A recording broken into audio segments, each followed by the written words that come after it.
बहुत समय पहले की बात है। एक घना जंगल था जहाँ कई प्रकार के जीव जंतु रहते थे। जंगल में शेर, हाथी, हिरण, बंदर और पक्षी भी थे। इन्हीं जीवों में से दो प्रमुख प्राणी थे, बाघ और मोर।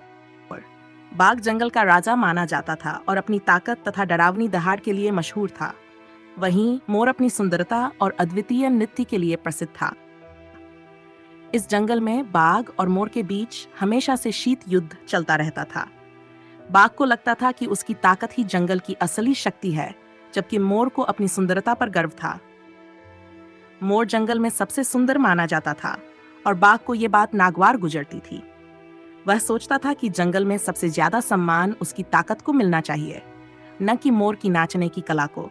एक दिन बाघ अपनी गुफा से बाहर निकला और देखा कि जंगल के सारे जानवर मोर के नृत्य का आनंद ले रहे थे। मोर ने अपने पंख फैला रखे थे और उसकी सुंदरता और नृत्य ने सारे जानवरों को मंत्रमुग्ध कर दिया था। ये दृश्य देखकर बाघ को बहुत गुस्सा आया। उसे लगा कि मोर उसकी प्रतिष्ठा को कम कर रहा है।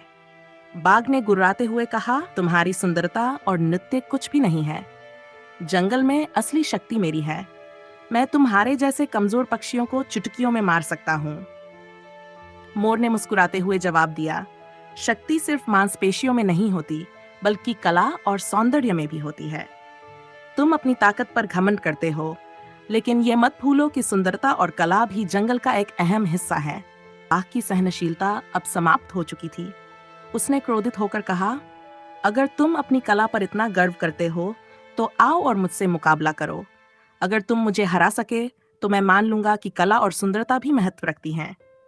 मोर ने यह चुनौती स्वीकार कर ली, लेकिन उसने बाघ से कहा, मैं तुमसे शारीरिक लड़ाई नहीं कर सकता, क्योंकि ये मेरी कला का अपमान होगा। लेकिन हम एक दूसरे को अपने अपने तरीके से चुनौती देंगे। बाघ ने हैरान होते हुए कहा, कैसे? मोर ने उत्तर दिया, हम दोनों अपनी अपनी ताकत का प्रदर्शन करेंगे। तुम अपनी ताकत से दिखाओगे कि तुम जंगल के राजा हो, और मैं अपनी कला और बुद्धिमत्ता से दिखाऊंगा कि सुंदरता और कला का भी महत्व है। अगले दिन जंगल के सभी जानवरों ने इस मुकाबले के लिए एकत्रित होना शुरू कर दिया।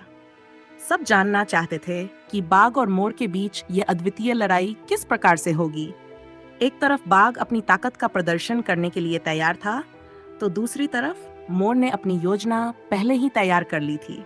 पहले बाघ ने अपना प्रदर्शन शुरू किया। उसने एक बड़े पेड़ को अपनी ताकत से गिरा दिया और जोरदार दहाड़ लगाई, जिससे पूरा जंगल थर्रा गया।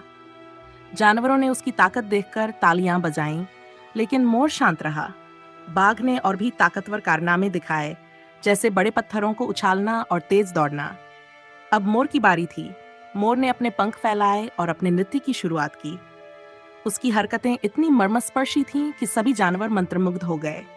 उसकी चालों में एक विशेष प्रकार की लय थी और उसके पंखों की चमक ने जंगल को एक जादुई दुनिया में बदल दिया।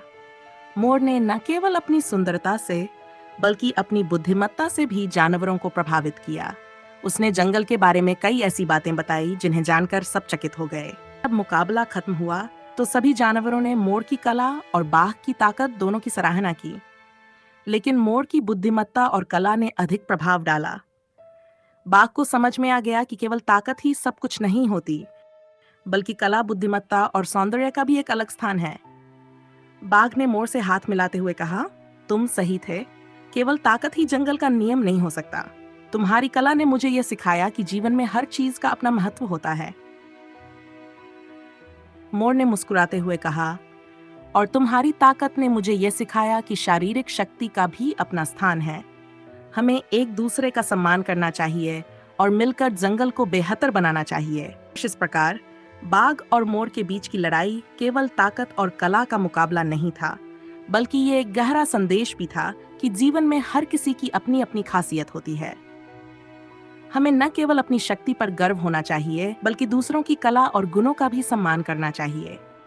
बाघ और मोर की इस अनोखी लड़ाई ने पूरे जंगल को यह सिखाया कि ताकत और सुंदरता दोनों का अपने अपने तरीके से महत्व है, और दोनों मिलकर ही जीवन को संपूर्ण बनाते हैं।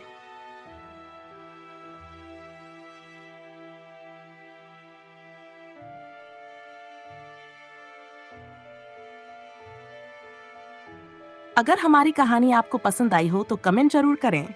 अच्छी लगी हो तो लाइक करें, शेयर करें और सब्सक्राइब करना न भूलें। धन्यवाद।